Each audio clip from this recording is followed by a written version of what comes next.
नमस्कार दोस्तों, ocean network में आपका स्वागत है। इधर हम और आप कई तरह के वो कहते हैं ना कि चाय के प्याले में तूफ़ान, कुछ इस तरह की चीज़ें देख रहे हैं और मुस्कुरा रहे हैं देख कर के। ये कोई वैसे नई बात नहीं है कि चाय के प्याले में तूफ़ान लाने की एक कोशिश की जाए, लेकिन हर बार ये कोशिश जो है वो पूरी तरीके से विफल रही है। अतीत में भी ऐसे कई अवसर आपको याद आ रहे होंगे, कई ऐसे विषय याद आ रहे होंगे, जब उनको उछाला गया और चस्पा करने का प्रयास किया गया। लेकिन वो कहते हैं ना कि कोई भी आरोप या कोई भी चीज़ उसके ऊपर चस्पा हो सकती है, जिसकी छवि ऑलरेडी वैसी हो। अगर किसी की छवि वैसी नहीं है, तो आप लाख कोशिशें करें या साजिशें रचें, वो साजिशें आपकी कामयाब होती नहीं। और सोशल मीडिया का ज़माना है, कोई भी आरोप आप किसी के ऊपर लगाते हो, तो कुछ ही मिनटों में उसका जवाब आ जाता है सोशल मीडिया पर, चीज़ें क्लियरिफ़ाई हो जाती हैं और लोगों की समझ में आ जाता है कि ये पॉलिटिकली मोटिवेटेड आरोप हैं। इधर हम ये भी देख रहे हैं कि ख़ास तौर से जिनकी कभी दिल्ली की राष्ट्रीय राजनीति में एक शय हुआ करती थी, एक प्रभाव हुआ करता था, एक दखल होती थी और जो कानून बन रहे हों, राष्ट्रीय स्तर पर अलग-अलग सेक्टर के लिए फैसले हो रहे हों, उनको प्रभावित करने की जो क्षमता रखते थे, उनकी प्रासंगिकता धीरे-धीरे खत्म होती जा रही है। और ये इसलिए हुआ क्योंकि 2014 में इस देश की जनता ने नरेंद्र मोदी के नेतृत्व में जो चुनाव लड़ा भारतीय जनता पार्टी ने, उसको पूर्ण बहुमत दिया, 282 सीटें। 2019 में इसमें और सीटें इंक्रीज़ कर दी और करीब-करीब 21 सीटें ज़्यादा यानी 303 सीटें उनको मिली और एनडीए के घटक दलों को मिलाएँ तो ये संख्या कहीं अधिक थी, 353 तक पहुँच गई थी। जो वंशवादी और क्षेत्रीय दल हैं, वो क्या राष्ट्रीय राजनीति में जो अप्रासंगिक होते जा रहे हैं या होने का खतरा उनको पैदा हो गया है, उससे खदबदाहट है, बिलबिलाहट है, परेशानी का भाव है और इसलिए कोई भारत जोड़ने की यात्रा पर निकल पड़ता है। कोई बीबीसी अगर प्रधानमंत्री नरेंद्र मोदी के बारे में डॉक्यूमेंट्री बना दे या कोई अमेरिका की so called research company Gautam Adani के बारे में कोई रिपोर्ट प्रकाशित कर दे, तो ये सारे के सारे घाघरा उठा कर के जिस तरीके से नृत्य करना शुरू करते हैं, क्या उसमें हमें आपको भोंडापन दिखाई नहीं देता?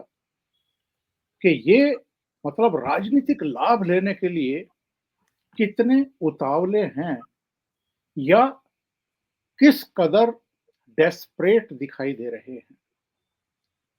बहुत सारे ऐसे कारण मैं आपको गिनाने वाला हूँ जिनके चलते 2024 की प्रधानमंत्री नरेंद्र मोदी की तो राह हमें आसान लग रही है, लेकिन इनकी मुश्किल लग रही है और ऐसे भी कारण हम गिनाएँगे इस प्रोग्राम में, जिनके चलते इनकी परेशानी, इनकी बौखलाहट बढ़ती जा रही है।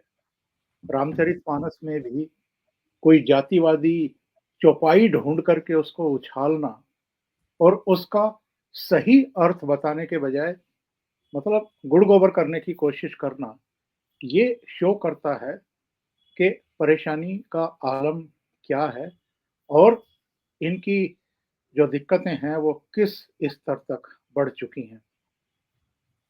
मेरे साथ आपके जाने-पहचाने चेहरे, वरिष्ठ पत्रकार वीरेंद्र नाथ भट्ट जुड़ रहे हैं लखनऊ से। वीरेंद्र जी, बहुत स्वागत है। नमस्कार। वीरेंद्र जी, सबसे पहले तो ये बताइए कि उत्तर प्रदेश के पूर्व मुख्यमंत्री और समाजवादी पार्टी के प्रमुख अखिलेश यादव अब रोजाना भारतीय जनता पार्टी पर हमले कर रहे हैं, रोज-रोज बयान दे रहे हैं, कैमरों पर आ रहे हैं। परेशानी की वजह क्या ये है कि निवेशकों का एक जमावड़ा लखनऊ में लगने वाला है और जो टारगेट योगी आदित्यनाथ ने पहले 10 लाख करोड़ का किया था, अभी हुँ, सुन रहे हैं कि वो अब 21 लाख करोड़ का पहुंच गया है और हुँ, कई देशों के तो मंत्री भी पहुंच रहे हैं उद्योगपतियों के साथ-साथ।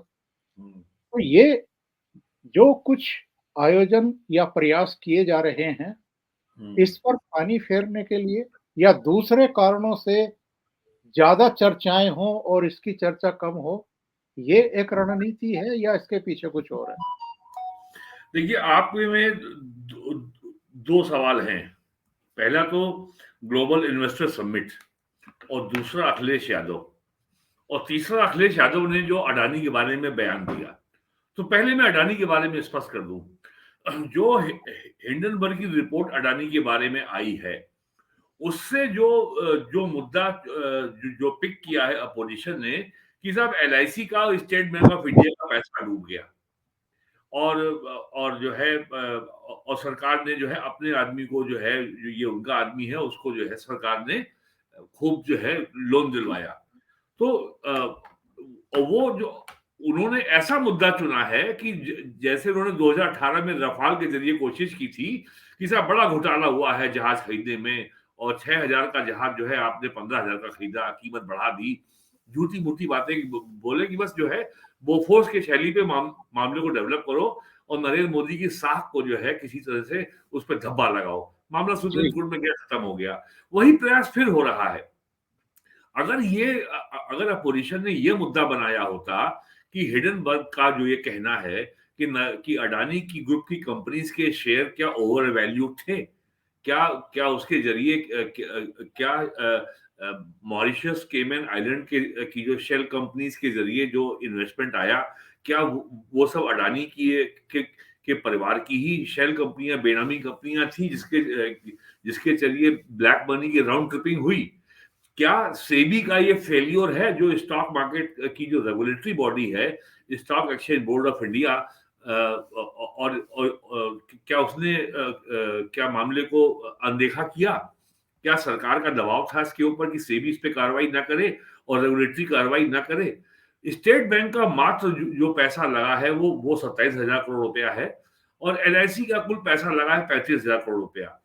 और एलआईसी ने भी स्टेटमेंट जारी किया, स्टेट बैंक के चेयरमैन का भी बयान आ गया, केंद्रीय फाइनेंस सेक्रेटरी का बयान आ गया, केंद्रीय रेवेन्यू सेक्रेटरी का बयान आ गया, आरबीआई का बयान आ गया, प्रेस रिलीज भी आ गई है और केंद्रीय वित्त मंत्री का भी बयान आ गया कल बॉम्बे में। सारी बातें उन्होंने साफ कर दी हैं। लेकिन वो पॉपुलर इमेजिनेशन को जो है भुलाना चाहते हैं। बस कि बस जनता का पैसा डूब गया, जनता का पैसा डूब गया। अब दूसरी बात आपने पूछी कि ये जो अखिलेश यादव कह रहे हैं। अखिलेश यादव की बहुत बड़ी मजबूरी है कि वो इसके अलावा और कुछ बोल भी नहीं सकते। क्योंकि उत्तर प्रदेश में कोई या किसी भी राज्य में कभी कोई क्षेत्रीय पार्टी उड़ीसा का एक अपवाद को छोड़ करके इस तरह की बिज़नेस समिट को कभी आयोजित कर ही नहीं सकती, कोई आएगा ही नहीं।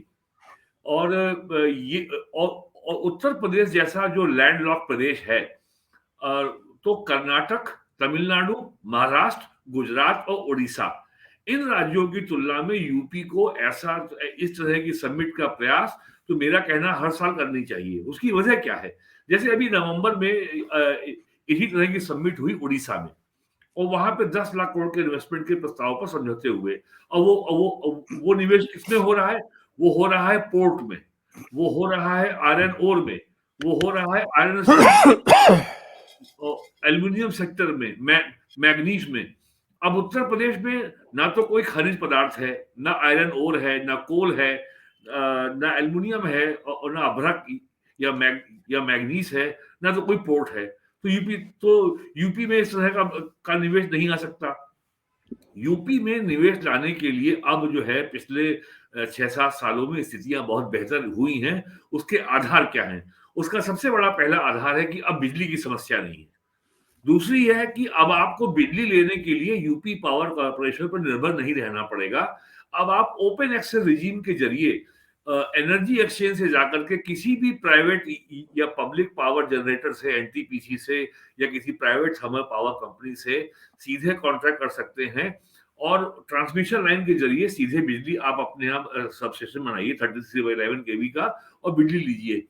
तो और आप अगर उनसे टर्म्स कंडीशन नेगोशिएट कर सकें कि साहब हम जो है 30 दिन में पेमेंट करेंगे, तो यूपी पावर कॉर्पोरेशन की तुलना में बिजली आपको सस्ती मिल जाती है। जैसे यहाँ आपको बता दूं कि जो भारतीय रेल है, अब वो पूरे देश में किसी भी राज्य के बिजली बोर्ड या किसी राज्य की सरकारी बिजली कंपनी के लिए बिजली लेने पर निर्भर नहीं है। अब वो ओपन एक्सेस रिजीम के जरिए उसका कॉन्ट्रैक्ट है, वो सीधे बिजली लेती है अब अपने ग्रिड पे और वो पेमेंट करती है। यूपी को अब में जो यूपी पावर कॉर्पोरेशन जो बिजली बेचता था, सबसे बड़ा ग्राहक उसका रेलवे था। 13% अकेले बिजली जो है यूपी पावर कॉर्पोरेशन से रेलवे लेता था, अब वो चला गया। तो यूपी तो ये जो सबमिट हो रही है, जाहिर है इससे अखिलेश यादव का परेशान होना स्वाभाविक है। यूपी में एक चीज और हुई है कि अब तक आगरा नोएडा एक्सप्रेसवे था, फिर वो आगरा लखनऊ हो गया, अब वो लखनऊ से गाजीपुर तक जुड़ गया है 350 किलोमीटर का, और जो बना है योगी सरकार में। दूसरा एक्सप्रेसवे 292 किलोमीटर का चित्रकूट से औरैया, जो कि बुंदेलखंड एक्सप्रेसवे है, वो भी जुड़ गया दिल्ली से। तीसरा एक्सप्रेसवे है आपका गोरखपुर पूर्वांचल लिंक एक्सप्रेसवे, उससे अंबेडकर नगर, आजमगढ़, अयोध्या, वो भी जो है दिल्ली तक के एक्सप्रेसवे से सीधे जुड़ गए। तीसरा जो बड़ा काम हो रहा है कि दिल्ली बॉम्बे एक्सप्रेसवे जो 2024 में चालू हो जाएगा, दिल्ली से बॉम्बे, और इसी एक्सप्रेसवे को जो नोएडा में, ग्रेटर नोएडा में जो जेवर में इंटरनेशनल एयरपोर्ट बन रहा है, इस इंटरनेशनल एयरपोर्ट को दिल्ली बॉम्बे एक्सप्रेसवे से भी जोड़ा जाएगा। तो यूपी में कनेक्टिविटी इंप्रूव हो रही है, 13 नए एयरपोर्ट बन रहे हैं और इतनी ही संख्या में एयरपोर्ट इस समय चालू भी हैं। और अभी जो 1 फरवरी को बजट पेश हुआ है, उसमें भी 50 नए एयरपोर्ट की घोषणा हुई है। तो पावर, ट्रांसपोर्ट, लॉजिस्टिक यानी ट्रांसपोर्टेशन, ये सुविधाओं में यूपी में पिछले 6 साल में जबरदस्त इजाफा हुआ है। तो अगर सरकार इस तरह का प्रयास कर रही है, तो इसके परिणाम ना निकले ये हो ही नहीं सकता। और आपने अगर देखा हो अखबार में, कल परसों में मुख्यमंत्री जी ने ये लगातार कहा है कि अब की बार जो ग्लोबल इन्वेस्टर समिट है, इसका निवेश केवल गाजियाबाद और नोएडा में नहीं आएगा, यूपी के प्रत्येक 75 जिलों में आएगा।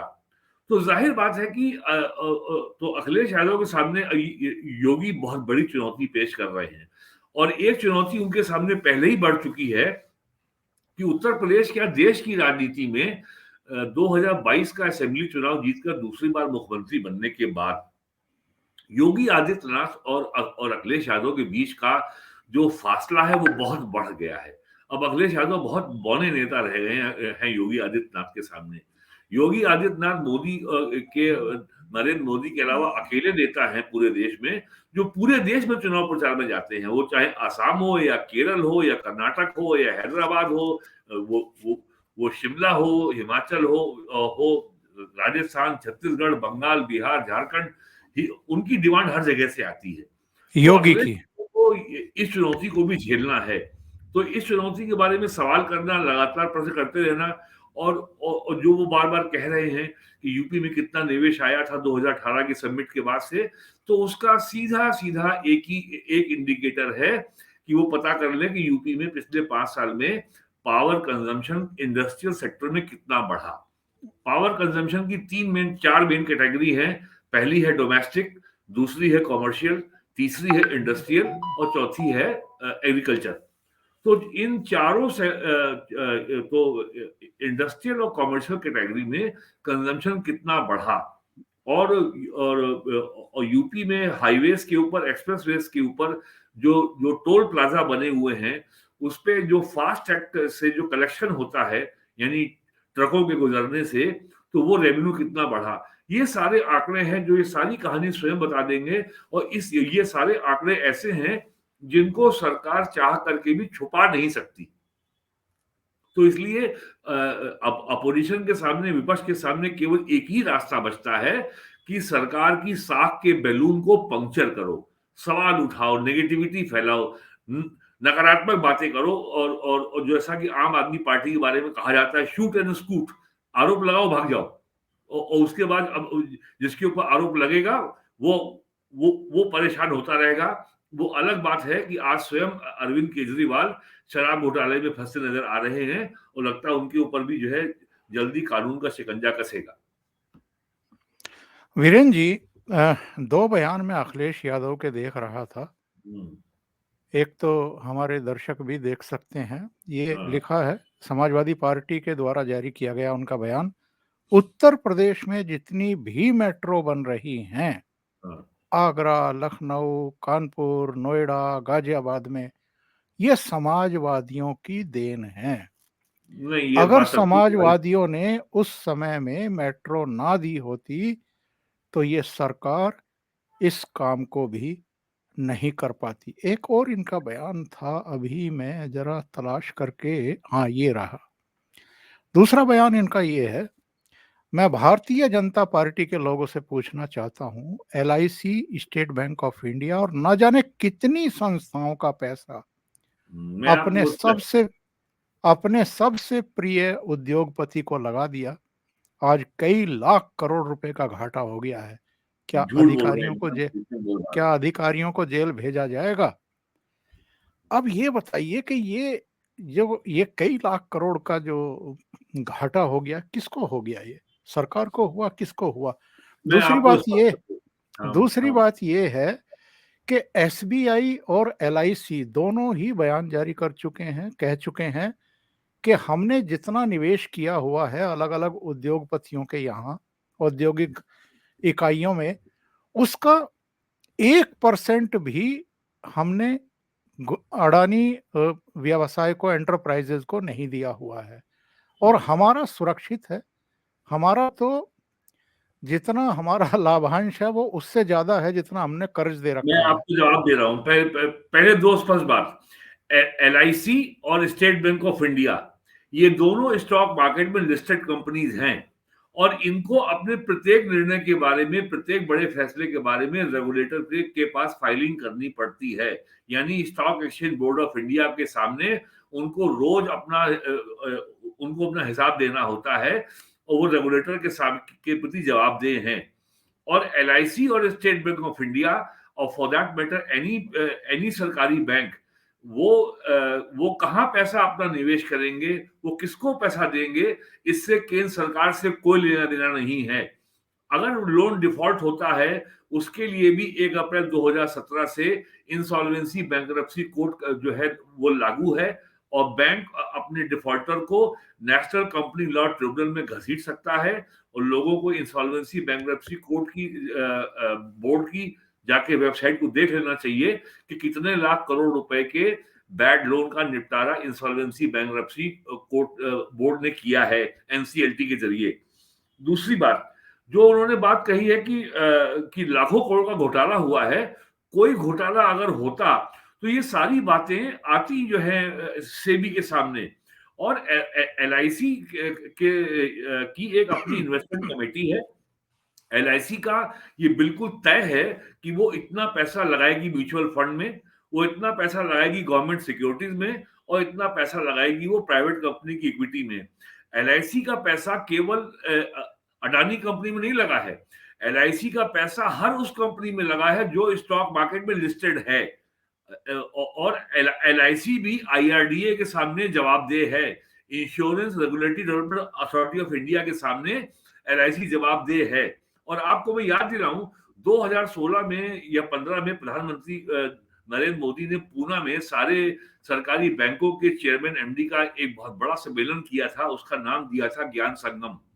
और ये बात प्रधानमंत्री पार्लियामेंट के अंदर भी कह चुके हैं। उन्होंने वहां भी कहा था कि अब हमारे यहाँ फोन बैंकिंग नहीं होती। वित्त मंत्रालय से, प्रधानमंत्री कार्यालय से किसी बैंक को फोन नहीं जाता कि आप अमुक व्यक्ति को लोन दे दो या अमुक व्यक्ति से लोन की वसूली मत करो। अब ये सरकार के हाथ में है भी नहीं, क्योंकि अब जो है इंसॉल्वेंसी बैंकरप्सी बोर्ड बन गया है। और आज की तारीख में आप आरबीआई की वेबसाइट पे जाके देख लें, सारे बैंक जो थे वो अब फायदे में हैं। जो जिन बैंकों में और लास्ट टाइम जो जो भारत सरकार ने पैसा बैंकों को दिया था, जिसको बोलते हैं रिकैपिटलाइजेशन, वो था अक्टूबर 2017 में। उसके बाद से भारत सरकार ने कोई पैसा नहीं दिया है। सारे बैंक फायदे में हैं। बड़े बैंक जैसे पंजाब नेशनल बैंक है, बैंक ऑफ बड़ौदा है, सेंट्रल बैंक है, यूनियन बैंक है, ये सारे और करीब 12 बैंकों का, छोटे बैंकों का बड़े बैंकों में विलय भी हो गया है। तो ये बात जो है हवा में उछाल दिया कि साहब लाखों करोड़ रुपए डूब गया। अरे उसका कोई लाखों करोड़ रुपया डूब गया तो अब तो आरबीआई ने सबकी खाल खींच ली होती। क्या मतलब क्या वो ये कह रहे हैं कि आरबीआई नकारा है, इनएफिशिएंट है या करप्ट है, क्या है? तो ये जो है बहुत ही गैर जिम्मेदार किस्म का आरोप है।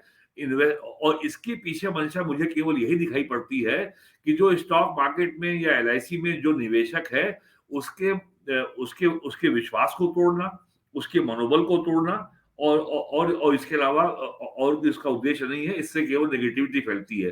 एक अब आपने बात कही मेट्रो की, वो नोएडा हो, गाजियाबाद हो, कानपुर हो, आगरा हो, लखनऊ हो, हर मेट्रो प्रोजेक्ट में डीएमआरसी की शेयर होल्डिंग है, अराउंड 50 या 60%। यानी Delhi metro rail corporation, Delhi metro rail corporation ही पूरे देश में मेट्रो बना रही है। वो हैदराबाद में भी उसी ने बनाया है, जयपुर में उसी ने बनाया है, केरल में उसी ने बनाया है, अहमदाबाद में डीएमआरसी ने बनाया है। हर जगह और हर जगह डीएमआरसी का पार्टिसिपेशन है। और जहां तक लखनऊ का उनका दावा है, लखनऊ में मेट्रो रेल का काम 2008 में ही शुरू हो सकता था, जब यूपी में बहुजन समाज पार्टी की सरकार थी। अगर जी, जी। आपको याद हो, उस साल दिल्ली में कॉमनवेल्थ गेम हुए थे और उस समय दिल्ली की मुख्यमंत्री शीला दीक्षित थी।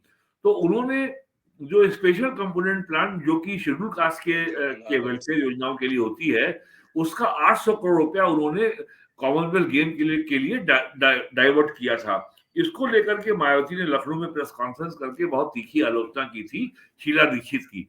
तो शीला जी ने डीएमआरसी को लखनऊ के काम को करने ही नहीं दिया। 2012 में अखिलेश यादव मुख्यमंत्री बन गए। 2014 तक लखनऊ मेट्रो रेल के लिए कोई काम नहीं हुआ।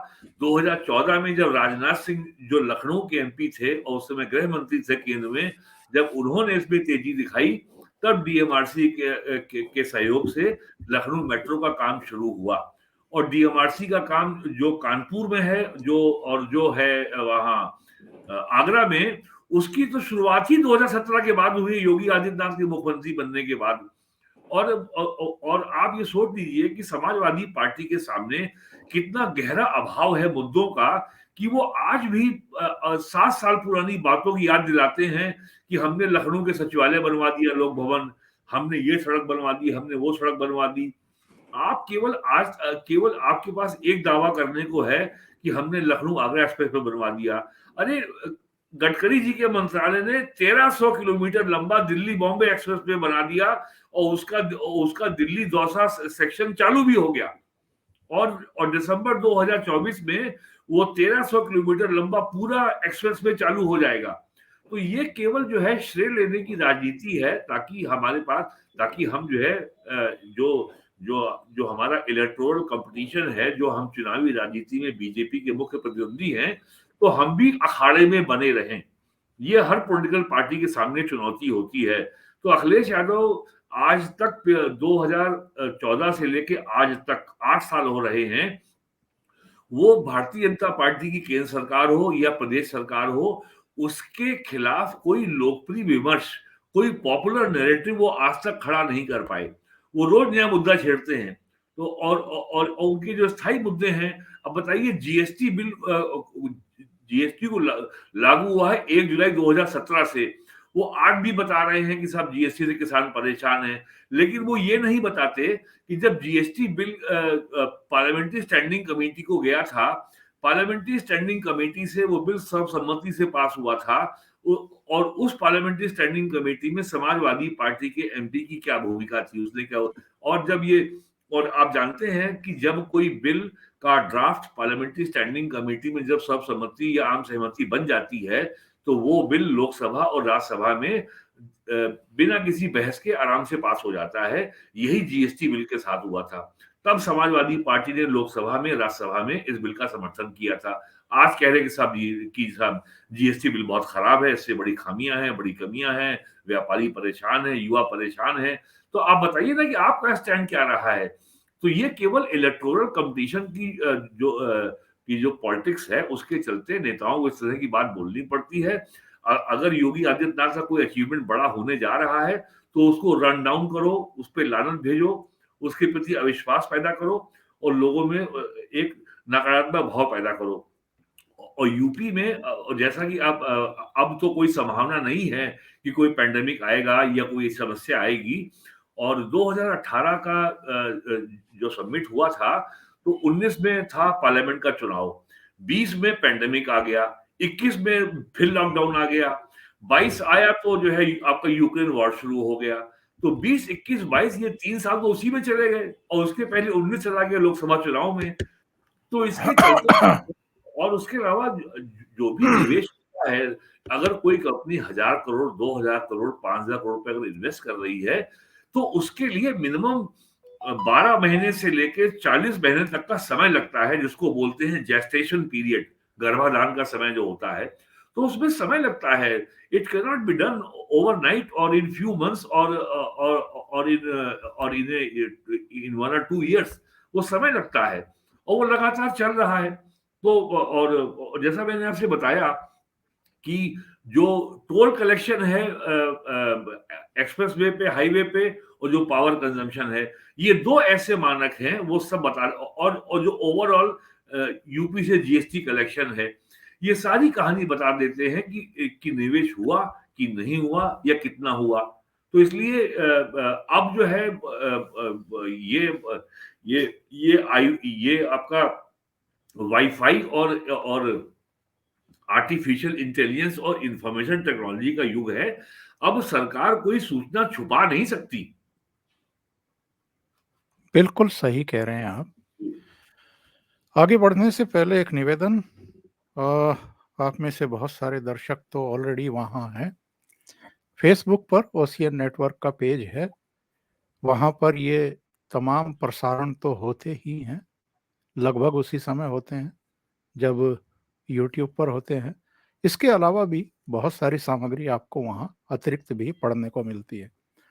तो जितने मित्र अभी ओशियन नेटवर्क के फेसबुक पेज से नहीं जुड़े हैं, वो उसको फॉलो ज़रूर करें। दूसरा निवेदन ये है कि अगर आप कंट्रीब्यूशन करना चाहते हैं तो नीचे लिंक दिए गए हैं, वहाँ आप जाकर के कंट्रीब्यूशन भी दे सकते हैं। वीरेंद्र जी, आगे बढ़ते हैं।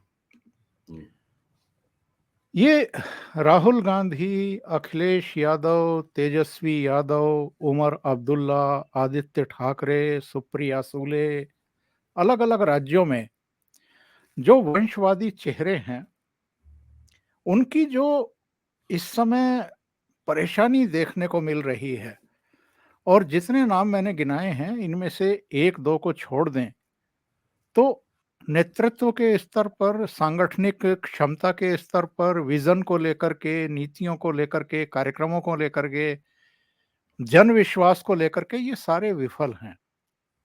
ये नहीं कह सकते कि ये कोई सफल हैं।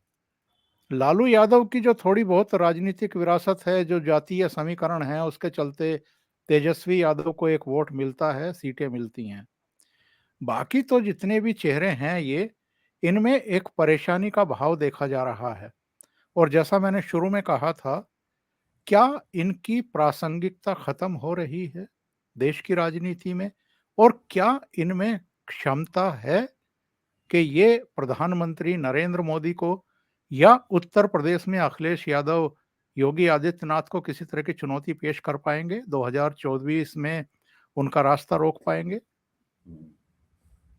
देखिए हमको ये बात शुरू से देखनी होगी। आजादी के बाद भारतीय जनसंघ समेत जितनी पार्टियां, क्षेत्रीय पार्टियां उत्तर प्रदेश में, बिहार में या तमिलनाडु में, आंध्र प्रदेश में, कर्नाटक में या महाराष्ट्र में या नॉर्थ ईस्ट में जितनी पार्टियां बनी हैं, क्षेत्रीय दल विशेष करके, वो सारी की सारी सारे दल गैर कांग्रेसवाद के नारे पर बने थे।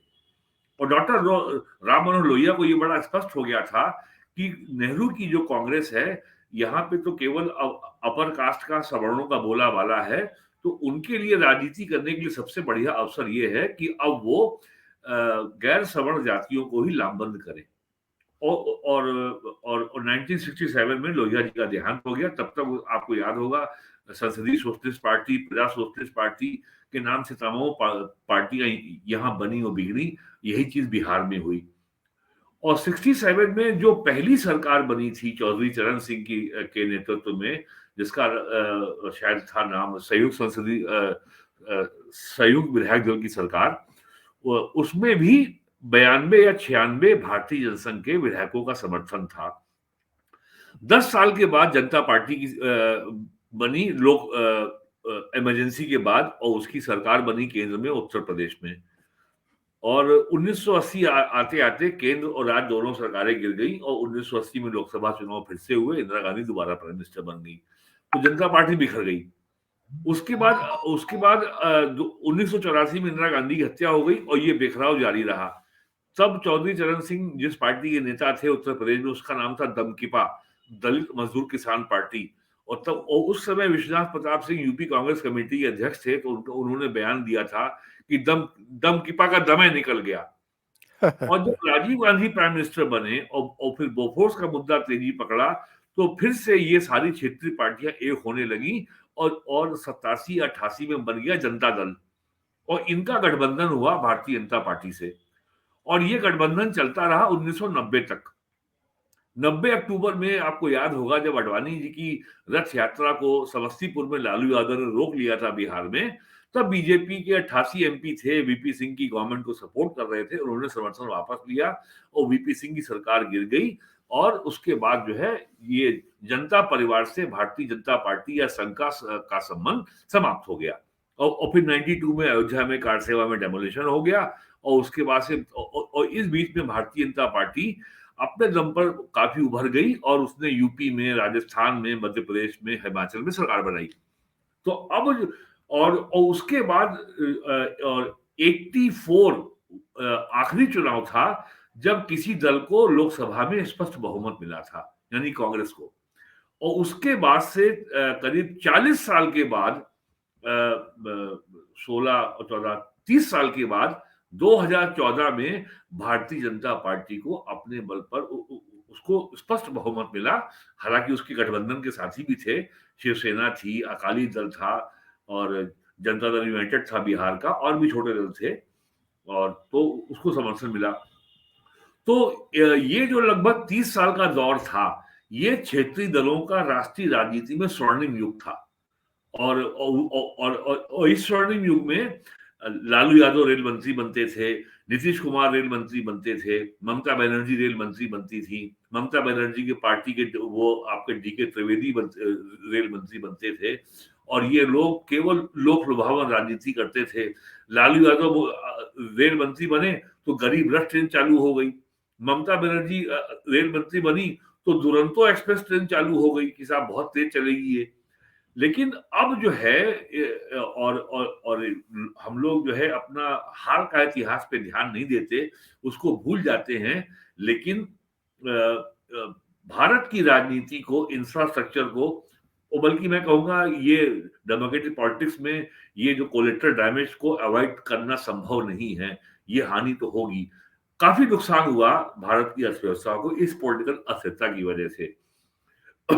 2014 से जो पॉलिटिकल स्टेबिलिटी का दौर चला है और जिस मजबूती से नरेंद्र मोदी ने इस देश में बड़े बड़े इंफ्रास्ट्रक्चर प्रोजेक्ट्स को इम्प्लीमेंट किया है, बिना किसी टाइम एंड कॉस्ट ओवररन के, जिसमें डिले नहीं हुआ और प्रोजेक्ट्स की लागत नहीं बढ़ी, ये बहुत बड़ी चीज थी अपने आप में।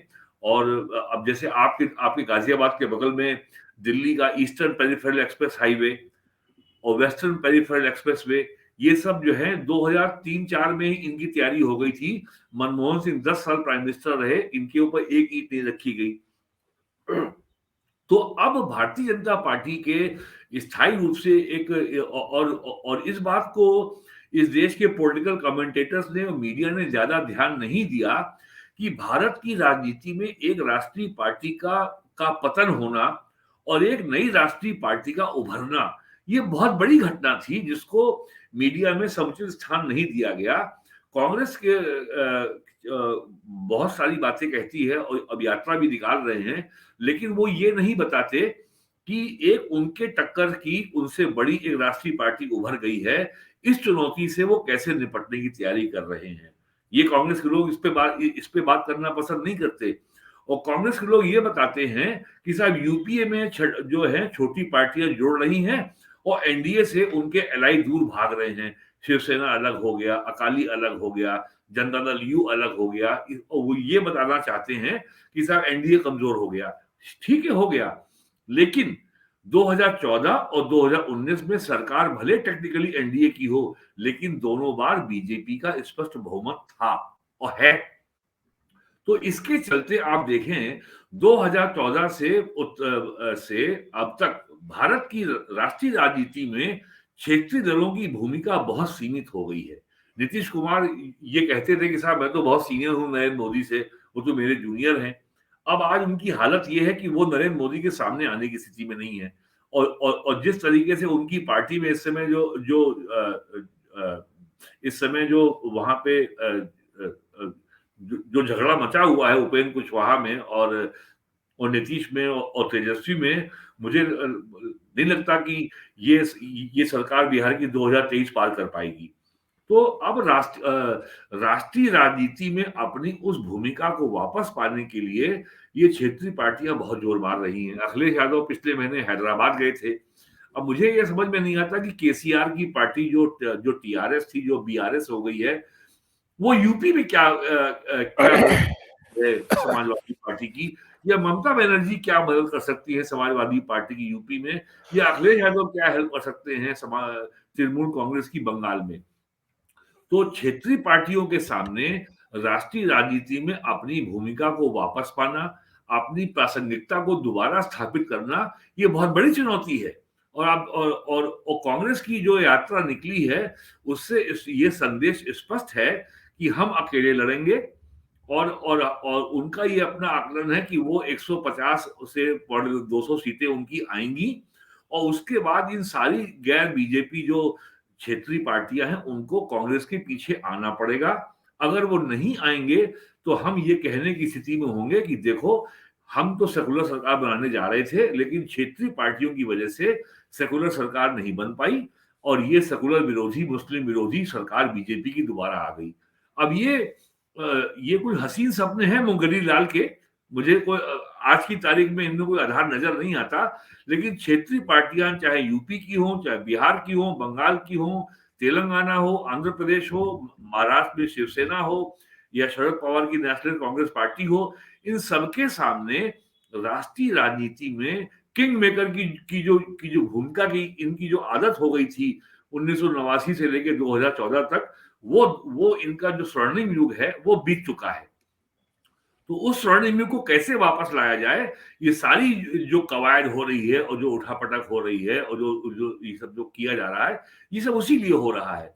और मुझे लगता नहीं है कि क्षेत्रीय पार्टियों को कुछ ज्यादा बड़ी भूमिका मिलने वाली है 2024 में। आज की तारीख में जो स्थितियां हैं, अगले साल क्या होती है हम आज कह नहीं सकते और उसकी वजह केवल ये है कि इस साल 9 राज्यों में चुनाव हो रहा है। उसमें बड़े राज्य हैं, कर्नाटक है, तेलंगाना है, राजस्थान है, मध्य प्रदेश है, छत्तीसगढ़ है, ये 5 बड़े राज्य हैं और बाकी 3 राज्यों में चुनाव की घोषणा हो गई है, त्रिपुरा में, मेघालय में और शायद वहां मिजोरम में।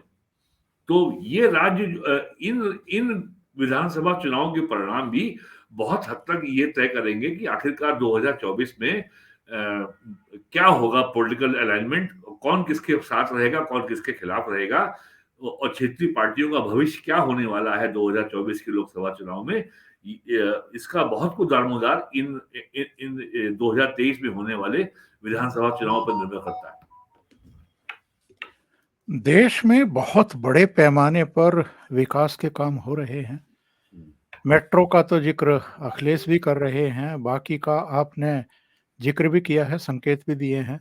इसके हुँ, अलावा राम मंदिर का निर्माण अंतिम चरण में पहुँचने वाला है। हुँ, जनवरी 2024 में वो दर्शनार्थ खुल जाएगा। सेंट्रल विस्टा लगभग कंप्लीट होने की स्थिति में है, नई पार्लियामेंट लगभग कंप्लीट हो गई है। हुँ। प्रगति मैदान से लेकर के देश के ऐसे बहुत सारे प्रोजेक्ट ज़मीन पर उतरने वाले हैं दिसंबर 2023 के अंत तक। हुँ। ये सारी चीज़ें क्या इनकी परेशानी ज़्यादा बढ़ा रही हैं? इसलिए कभी बीबीसी की डॉक्यूमेंट्री आती है, कभी गौतम अडानी पर अटैक होते हैं, कभी दूसरे मुद्दों को उछाला जाता है। ये सारी चीज़ें 2024 के लिए नरेंद्र मोदी का रास्ता साफ करने वाली हैं और ये अड़चन पैदा करना चाहते हैं, परेशानियाँ इनकी ज़्यादा देखिए बढ़ साहब, रही हैं। ये राहुल गांधी की भारत जोड़ो यात्रा और ये बीबीसी की डॉक्यूमेंट्री और उसके बाद अडानी ग्रुप के बारे में हिडनबर्ग की रिपोर्ट, ये सब वही 2024 के लिए टूल किट काम कर रहा है, आप समझ लीजिए।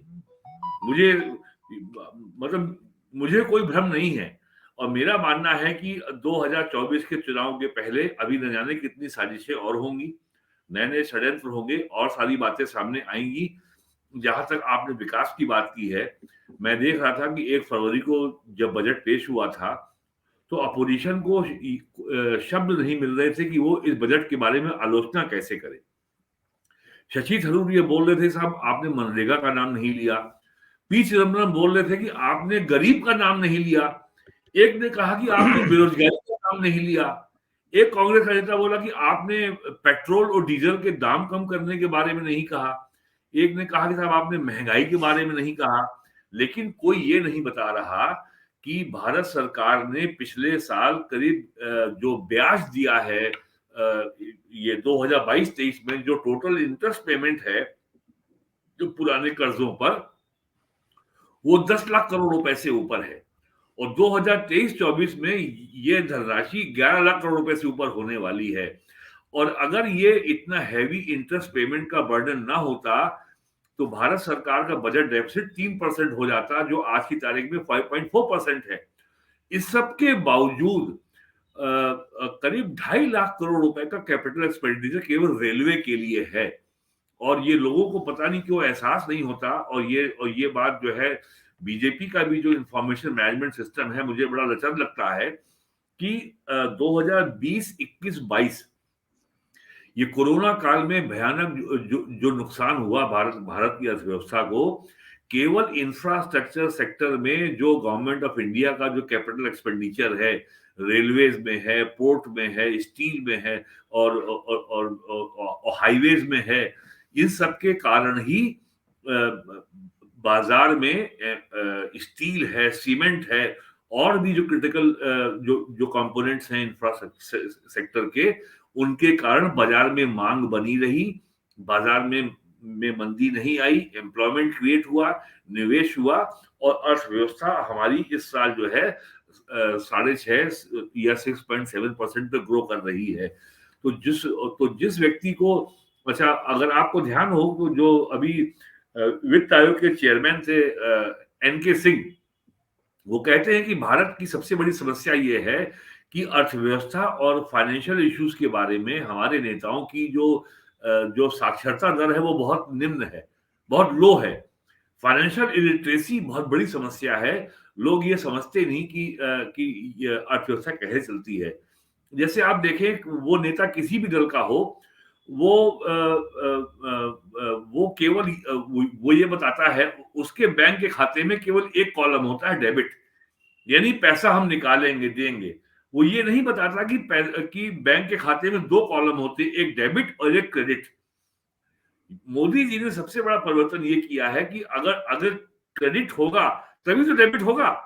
जब पैसा आप डालेंगे ही तो हम निकालेंगे कहाँ से?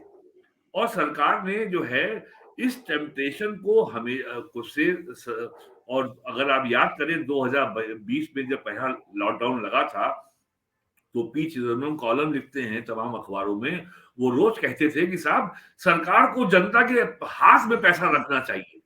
सरकार को जनता के पैसा रखना चाहिए।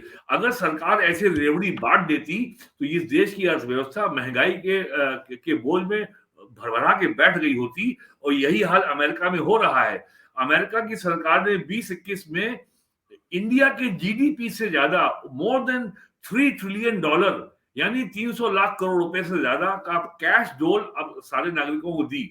उसके चलते इतनी ज़्यादा मनी सप्लाई मार्केट में हो गई कि इन्फ्लेशन बढ़ने लगा।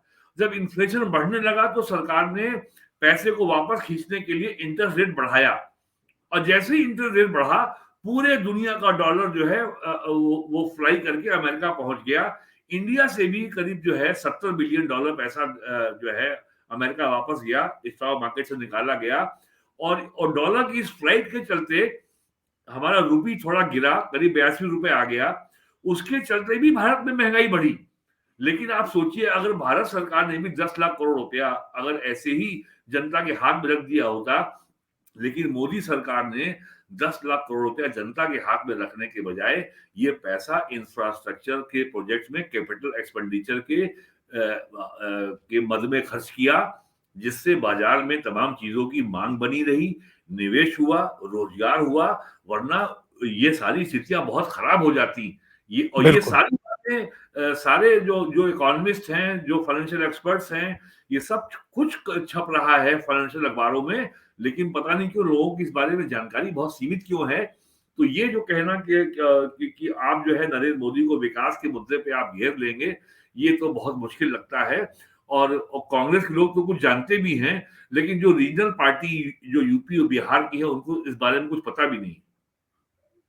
बहुत बहुत धन्यवाद वीरेंद्र जी जुड़ने के लिए और ओशियन नेटवर्क के दर्शकों के लिए बहुत गूढ़ जानकारियां लाने के लिए। थैंक यू सो बहुत मच। नमस्कार। नमस्कार।